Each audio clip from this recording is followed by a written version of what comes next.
La corrupción en Costa Rica es una de las problemáticas más importantes para el país. Desde la década de 1980 se han expuesto a la luz pública diversos casos de corrupción y cuestionamientos alrededor de una gran diversidad de instituciones públicas, tales como la Comisión Nacional de Emergencias, el caso Quintero, el cierre del Banco Anglo, el caso Tajo Don Jaime Mop, Alterra, Caja Fichel, Isalcatel, las consultorías del BICIE y los Arias, Autopistas del Sol, la consultoría del Ministerio de Educación Pública, casos de La Trocha, Crucitas, estafas a la banca pública, el caso Diamante, Cochinilla, entre otras, los cuales han incluido personalidades políticas de alto rango, trabajadores públicos de rango medio y personas involucradas al sector privado. Estos casos, sin duda, han tenido grandes repercusiones, tanto para la vida social como económica y política del país. Sin embargo, la investigación sobre la corrupción no ha sido un fuerte de las universidades públicas y el camino por recorrer es amplio. Mi nombre es Flori Chacón y hoy en El Zapato Aprieta discutiremos junto a la doctora Cisca Raventós sobre la investigación de la corrupción en Costa Rica.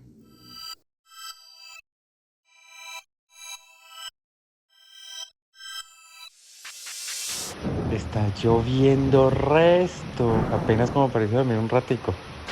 Dale, apurate. Poné el plástico a los sillones y ayúdame a levantar los muebles para que no se mojen. Ya llegué, mamá. Hey, ya voy llegando.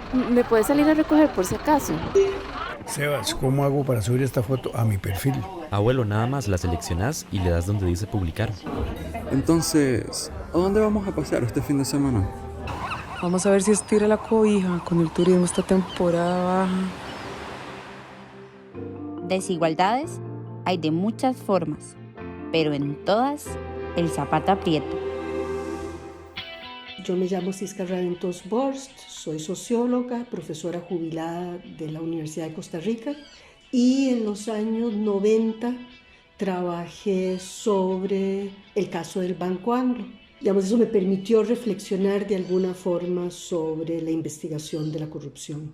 Muchísimas gracias a la doctora Cisca Raventós por acompañarnos el día de hoy. Bueno, les recuerdo que nos pueden seguir a través de las redes sociales del Instituto de Investigaciones Sociales, en Facebook y en Spotify para seguir El Zapato Aprieta y las otras producciones del instituto. Doña Cisca, lo primero que yo quisiera saber, ¿verdad? Y que es una gran duda, porque a pesar de que la corrupción es un tema de importancia pública, ¿verdad? Bastante en el país, no ha sido realmente investigado ni existe una tradición o una línea clara de investigación sobre la temática. Entonces, yo quisiera saber por qué considera usted que no ha existido esa línea o esa dirección clara de investigación de la corrupción en el país. Creo, y me parece como muy interesante eso que dijiste, que el tema de la corrupción empieza a ser un tema público aproximadamente desde los años 80, ¿verdad? Que es cuando adquiere como muchísima relevancia. Y yo creo que surge como categoría, como tema, en el contexto de las disputas entre lo público y lo privado. Entonces, yo creo que en los años 80 y 90 sí hubo algunos abordajes, aunque no se les llamara corrupción.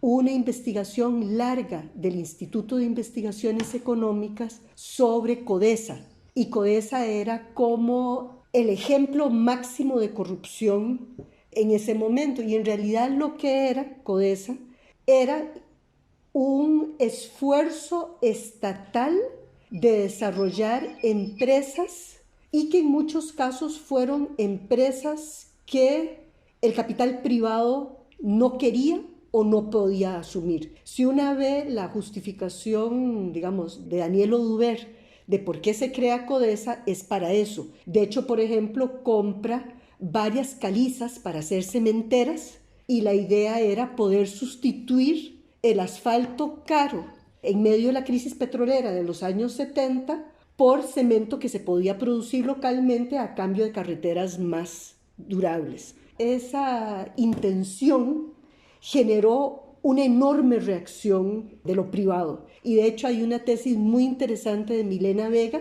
sobre los conflictos entre CODESA y la fracción de industriales. Es decir, hubo un levantamiento, digamos, de industriales de que no se valía que el Estado se metiera a esas cosas. Y de hecho, digamos, sectores que siempre habían sido muy leales al Partido Liberación Nacional lo abandonan para acercarse a Rodrigo Carazo para que Codesa sea cerrado. De hecho, digamos, el cierre de Codesa dura muchísimo tiempo. Yo no estoy diciendo que no puedan haber habido compras irregulares en el caso de Codesa, pero me parece que lo central era un punto ideológico de que el Estado no debía meterse en eso. ¿De acuerdo? El caso del Banco Anglo, que también fue estudiado desde las universidades públicas, también tenía algo de eso, porque ya era con un avance de la concepción de que lo privado era mejor, ¿verdad? En la cual se decidió meterle mecanismos privados a la banca pública y formas de funcionamiento privado a lo público. Entonces yo creo que sí hubo como una línea incipiente, creo que no se le llamó corrupción, ¿verdad? O por lo menos lo central no fue corrupción, era más como estas disputas de poder y a qué se podían deber. Y es porque creo, por lo menos esto es una posición personal, que en la palabra misma de corrupción hay un posicionamiento ideológico sobre lo estatal y lo privado. Es decir, si vemos, por ejemplo, el índice de corrupción de Transparencia Internacional, que es un índice de percepción de corrupción, ¿verdad? Vemos que lo único que estudian son la corrupción en el sector público. Entonces estudian sobornos, malversación de fondos, un funcionario que usa su puesto para lucrar, la capacidad del gobierno para prevenir la corrupción. Estoy leyendo textualmente. Exceso de funcionarios. ¿Qué es exceso de funcionarios?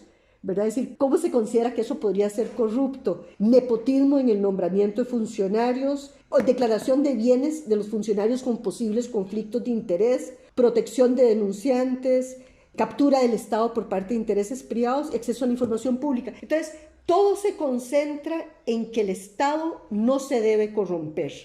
¿Y a quién se le pregunta sobre eso?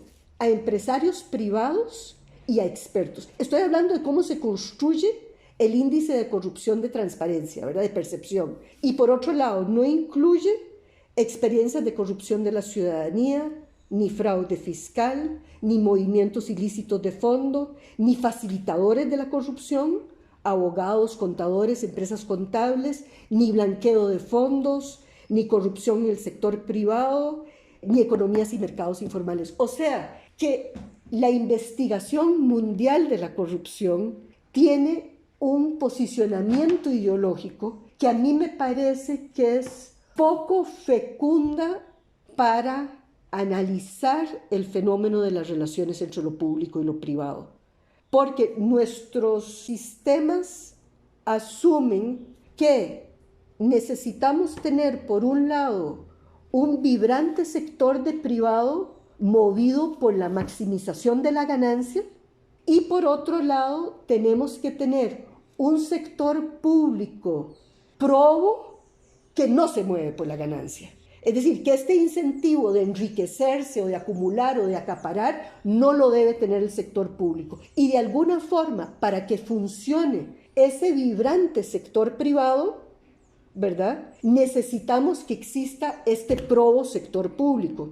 El tema es que eso que llamamos corrupción tiene que ver, me parece a mí, con el encuentro de estos dos formas de poder, llamémoslo así, es decir, en el cual los agentes privados generalmente suelen ser los promotores de buscar beneficios del Estado. Y si a ellos se les saca de la ecuación, e incluso como Transparencia Internacional son la fuente de los datos para saber lo que es corrupción, ¿verdad? Yo creo que ahí estamos ante un problema. Y yo incluso pensaría que definida como tal, me parece que no sería una buena línea de investigación en las universidades, ¿verdad? Porque sería seguir este mismo cauce ideológico del índice de percepción de la corrupción, que algo dice, pero puede decir todo lo contrario. Veamos, por ejemplo, el caso de Costa Rica. Uno de los años en que la percepción de la corrupción es más alta es el 2004, que es precisamente el momento en que se denuncian casos de toda la década anterior, O sea que el momento en que se está abriendo el sistema contra la impunidad y la falta de transparencia es precisamente el momento en que es percibido de más corrupto, que es cuando más se está haciendo, ¿verdad? Entonces, en ese sentido me parece que sí, que es problemático verlo por ese lado y pienso que el mayor aporte de las universidades no sería ir por esa línea.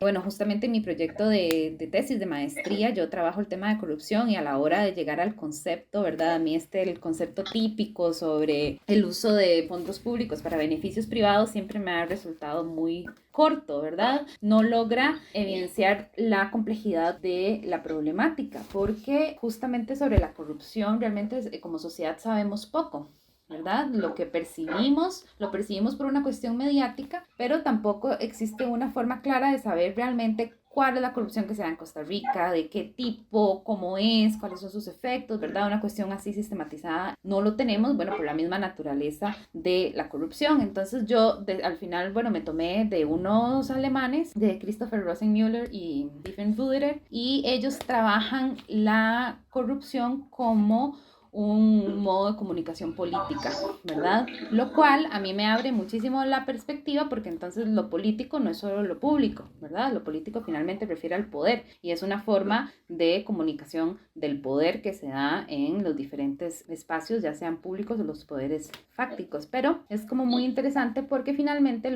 otra cosa que yo planteo es que el concepto de corrupción en sí mismo no me sirve para entender los casos de corrupción, porque los casos de corrupción son sobre temáticas súper diversas, ¿verdad? Entonces yo estoy estudiando el caso de FODESAF, Caja Fiche, le hice Alcatel, ¿verdad? Y lo que yo tengo que estudiar para comprender qué fue lo que pasó es cómo funciona la institucionalidad en sí misma y las cosas que pasan alrededor. Entonces ya el acto de corrupción en sí mismo o la corrupción no tiene este lugar tan prevalente, sino que va más como a la cosa institucional, a las relaciones, a los sistemas de control, etc. Entonces, considerando eso, ¿verdad? Más allá del concepto de corrupción, que es tan complejo y criticable, ¿cuál cree usted que son insumos teóricos que nos permiten entender, digamos, todos estos procesos en la relación institución-sociedad, ¿verdad? Que finalmente tiene que ver con estas disputas sobre la alianza público-privada y que, como usted señalaba, ¿verdad? Muy interesante porque sí, finalmente la empresa privada tiene que seguir creciendo de manera económica, el empleado o la empleada pública tiene que ser probo, ¿verdad? Y regirse solo como por la cosa de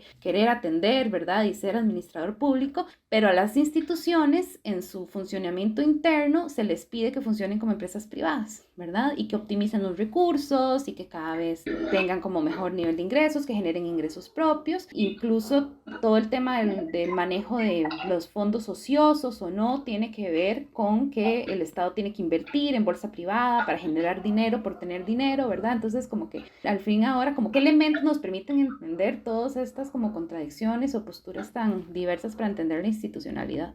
Uy, qué difícil. Me parece que sí, que efectivamente estamos frente a situaciones en las cuales cuesta posicionar lo público, ¿verdad? Es decir, porque si lo público siempre está en falta y siempre es objeto de ineficiencias, de búsqueda de rentas, que era lo que usaban en aquella época de los 80, ¿verdad? Es decir, todo estaba puesto obsesivamente en si los empleados públicos estaban buscando algún beneficio personal. Y después se tiene todo este otro mundo en que no solo se vale, sino que es importante tratar de tener el máximo de ganancias, ¿verdad? Entonces, me parece que lo que podría ser más interesante, o por lo menos desde mi punto de vista y desde esta trayectoria que viene de estas disputas que te digo, que vienen desde los años 80 sobre las relaciones entre mecanismos públicos y privados, sobre la eficacia de los mecanismos de mercado, creo que lo único que queda es como evaluar cuáles son los que resultan ser las mejores formas de alcanzar los objetivos, ¿verdad? Es decir, de qué forma es mejor alcanzar determinados objetivos de bienestar. Y dependiendo de eso, poder ver qué funciona mejor, porque digamos, hay una serie de bienes comunes y de bienes públicos que lo privado no puede generar, o no tiene interés en generar, o lo genera de forma deficiente, ¿verdad? Entonces, yo creo que ya está asumido que combinaciones de mecanismos de mercado con mecanismos de institucionalidad pública van a ser necesarios y pueden ser valiosos, y ya tenemos 40 años de experiencia. Pongo el ejemplo, por ejemplo, de los mecanismos de mercado para compras públicas. Bueno, ya tenemos la evidencia de las compras de medicamentos de hospitales. ¿Era esa la mejor forma? ¿O era mejor que la caja comprara todos los medicamentos juntos? ¿Verdad? Eso en términos, digamos, de esta urdimbre entre la institucionalidad pública y los intereses privados. ¿Y en qué arreglo se cautela de mejor forma el interés público? ¿Verdad? Creo que por ahí tendría que ser algo así como la pregunta evaluativa. Ahora, sobre lo que vos decías de colocar la corrupción en el terreno de la comunicación, me parece que eso tiene un riesgo que llevarnos a poner mucho énfasis en lo que han sido los escándalos de corrupción, ¿verdad? Y los escándalos de corrupción podrían ser algo muy diferente de la corrupción misma, en el sentido de que suelen ser herramientas de disputas políticas entre actores, ¿verdad? ¿Por qué siempre en año electoral hay un mega escándalo de corrupción? ¿Verdad? Es decir, qué raro, ¿verdad? Justo cuando se está postulando a la reelección un gobierno, ahí cae algo, aunque después no resulte nada, ¿verdad? Es decir, es porque son disputas de poder, y en esas disputas de poder entre actores frente al electorado, en el cual pretenden escandalizar con respecto a lo inmoral que son quienes hayan gestionado las cosas, hay algunos escándalos que se justifican porque evidencian efectivamente mal manejo, pero pueden haber otros que no, ¿verdad? Digamos, yo por ejemplo todavía tengo muy serias dudas sobre qué pasó en el cementazo, y ya pasaron 4 años, ¿verdad? Es decir, ¿dónde estuvieron las irregularidades en el caso del cementazo? ¿Quién se enriqueció? ¿Cuál fue el propósito? ¿Cuál fue la red? Todavía no hay acusados 4 años después. ¿Me explico? Por otro lado, por ejemplo, el caso del año pasado de Cochinilla, la forma en que se está abordando me parece mucho más interesante, ¿verdad? Porque lo que empiezan a tratar de develar, ese fue un escándalo, ¿verdad? Pero si una ve el informe legislativo no se concentra tanto en el escándalo, sino que trata de buscar los mecanismos a través de los cuales la carretera termina siendo más cara y de peor calidad, y eventualmente con salarios más bajos para quienes tiraron el asfalto, para quienes manejaron las vagonetas, etc. Entonces ahí hay un problema distributivo y de costo final que se puede investigar, y se puede ver cómo crearon esas estructuras de poder, ¿verdad? Incluso, digamos, el mismo caso judicial pareciera ser que tiene más herramientas para avanzar en entender las cosas. Entonces, si bien los escándalos suelen ser contra sujetos y contra sujetos políticos, y generalmente muy personalizado, en el caso de este otro tipo de investigación que va más a tratar de develar los mecanismos, me parece que es más fecunda para evitarlos en el futuro, para ver dónde están los engranajes que permitieron que eso sucediera, en parte quiénes son los responsables, que es el caso del juicio penal, pero sobre todo evitar que esos engranajes vuelvan a funcionar de esa forma. Entonces yo creo que la clave está en siempre tratar de buscar mecanismos para que las políticas funcionen según su objetivo, ¿verdad? Y evitar estos mecanismos a través de los cuales determinados actores o encarecen la obra o se embolsan grandes beneficios o lo que fuera, ¿verdad? Entonces es lo que se me ocurre que podría ser como una directriz, y ahí son igualmente responsables agentes públicos y privados, porque sin los dos no funciona la cosa.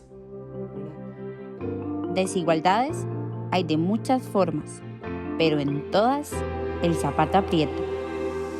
Justamente yo llego a mi tema más o menos por ese camino, porque yo tenía interés de estudiar la corrupción desde que estaba en bachillerato en psicología, pero como que en psicología no logré colocar, ¿verdad?, exactamente cómo hacerlo, pero luego en la maestría de historia se me hizo más sencillo, ¿verdad?, porque justamente lo que yo estoy analizando es que por un lado pasa todo lo de los medios de comunicación, ¿verdad? Pero por otro lado tenemos la Asamblea Legislativa, las instituciones que generan informes sobre qué fue lo que pasó y cómo fue lo que pasó, y luego pasa la sentencia, ¿verdad? Y a la parte judicial. Y mi hipótesis es finalmente que todas funcionan bajo estructuras, bajo discursos y bajo reglas completamente distintas, ¿verdad? Entonces, por ejemplo, a mí me parece que el caso de Figueres es muy ilustrativo, ¿verdad?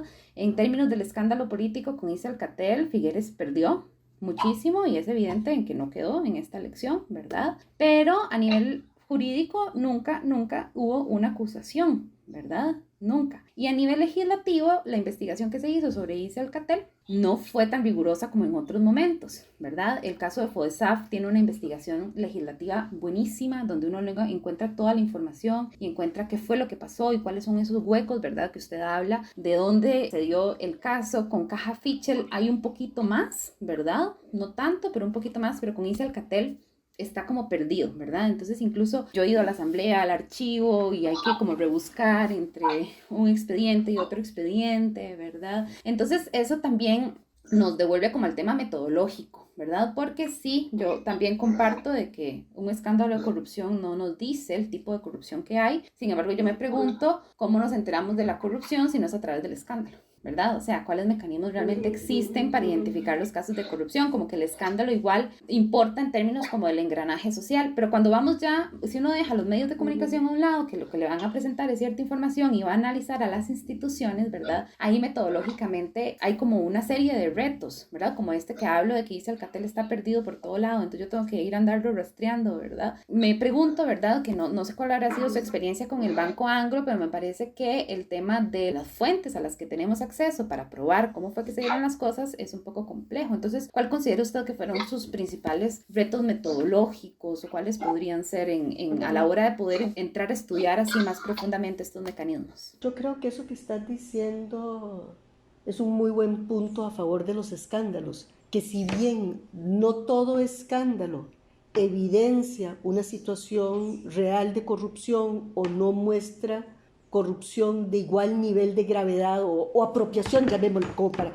salirnos de usar la palabra corrupción, digamos una apropiación privada de lo público, sí es cierto que los escándalos nos dan la señal de alerta, pero de ahí al poder es muy difícil, porque entre más grande sea el poder, más opaco es. Yo recuerdo que cuando estallaron todos estos escándalos en el 2004, había otro préstamo, además del préstamo finlandés, que era un préstamo español, ¿verdad? Y todas las primeras noticias eran que el equipo español que se había comprado, ese sí era una desgracia, que nunca había servido de nada, que la forma en que se había comprado era totalmente irregular, que no respondía a las necesidades de la caja.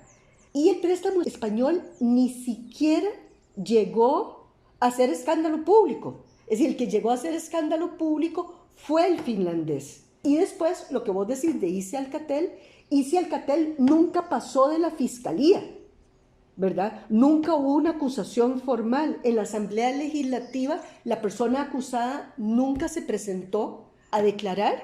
Y bueno, y de hecho, en la campaña de este año, dijo que nunca había sucedido, ¿verdad? Es decir, y efectivamente no había ningún registro público de que hubiera sucedido, ¿verdad? Salvo el juicio contra Alcatel en los Estados Unidos. Es decir, el juicio de que Alcatel sobornaba a gente. Pero aquí en Costa Rica, es decir, el poder fue tan fuerte que logró no visibilizarlo. Y yo creo que por eso es que es tan difícil, es decir, y por eso es que vemos, por ejemplo, que en los procesos judiciales se decide por una cosa que en términos morales sería muy problemático, como el testigo de la corona, es decir, que es buscar a alguien que está dentro del juego, que por alguna razón, ya sea porque lo dejaron afuera o porque tuvo dudas morales o por las razones que fuera, decidió hablar. ¿verdad? O porque le pagaron incluso. Es decir, puede haber incluso un uso, llamémosle, un beneficio personal, porque, digamos, el testigo de la corona lo que se le da es protección penal, ¿verdad? Y protección de que no sea, digamos, que no sea perseguido por lo que dijo. Pero no se le paga por eso. Pero eventualmente no es imposible imaginar que otro actor político o empresarial le pueda incluso pagar a un testigo de la corona para que lo sea contra otros adversarios. Entonces, yo creo que sí es sumamente difícil, sumamente opaco. En el caso del Banco Anglo, bueno, el banco cerró, entonces después ya tuvimos acceso a las actas y entonces pudimos ir viendo en cada eslabón institucional cómo tomaban una decisión. Aprendimos más de los silencios que de las palabras, ¿verdad?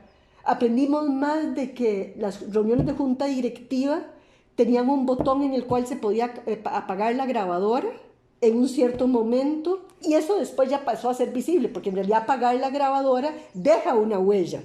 Es decir, ya después, cuando ya empieza a haber mayor visibilidad, ¿verdad?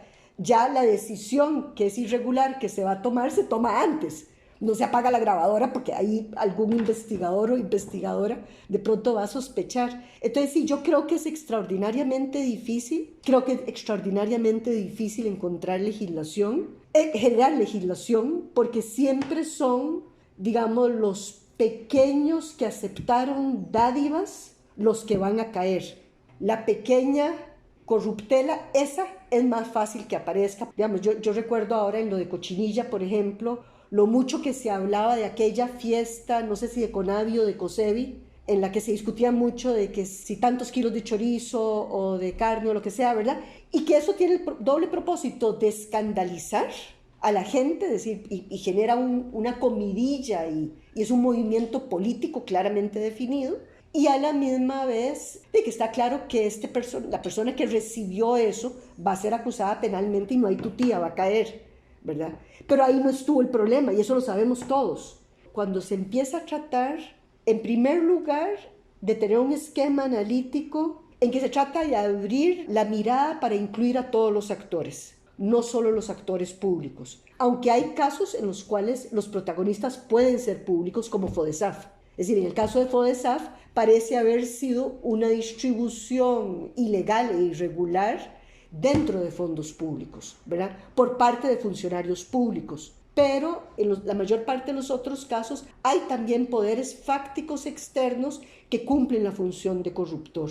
Entonces creo que una de las cosas es poder tratar de incluir esos, y por eso mi crítica a lo que hace Transparencia Internacional de enfocarse solo en lo público. Entonces incluir a los poderes fácticos. Creo que la pista de tratar de ver los mecanismos, ¿verdad? Y de tratar de ir dilucidándolos con los recursos disponibles es lo único que se me ocurre, en el entendido de que es algo muy difícil. Tal vez se necesiten investigaciones comparativas incluso, en qué hubiera pasado si toda la gestión hubiera sido pública con una gestión de alianzas público-privadas, por ejemplo. Sí, bueno, muchísimas gracias. Efectivamente, esas son cuestiones que yo encuentro, ¿verdad?, en mi quehacer investigativo sobre estos tres casos, que en el caso de FODESAF también hubo personas del sector privado involucradas y fue la única que tuvo una sentencia, de hecho una mujer, que es muy interesante, ¿verdad?, porque al final cuando uno ve los vínculos, ella también tiene vínculos con gente que después salen en Caja Fichel y salen en Icelcatel, ¿verdad? Entonces siempre, lo que nos habla es sobre cómo todas estas relaciones tan complejas de entrever, ¿verdad?, y que finalmente a nivel social mediático tienen un resultado, a nivel político tienen otro, y a nivel judicial casi nunca hay, porque siempre lo que ha prevalecido en todo esto es la impunidad, ¿verdad? Entonces también una de mis grandes preguntas es cómo hay resarción social en un tema como la corrupción, ¿verdad? Porque la cárcel para una persona de repente realmente implica que hay resarción social o no, ¿cómo se podría hacer? Pero bueno, muchísimas gracias por haber participado en esta conversación, Cisca. Ojalá podamos continuarla en otros momentos, y les recuerdo a todos los que nos están escuchando que nos pueden seguir en las redes sociales, en Facebook, nos encuentran como el Instituto de Investigaciones Sociales, y en el sitio web iis.ucr.ac.cr, y por supuesto al Centro de Recursos del IS. Nos pueden escribir con dudas, consultas y comentarios. Soy Flori Chacón y nos vemos pronto en otro episodio de El Zapato Aprieta.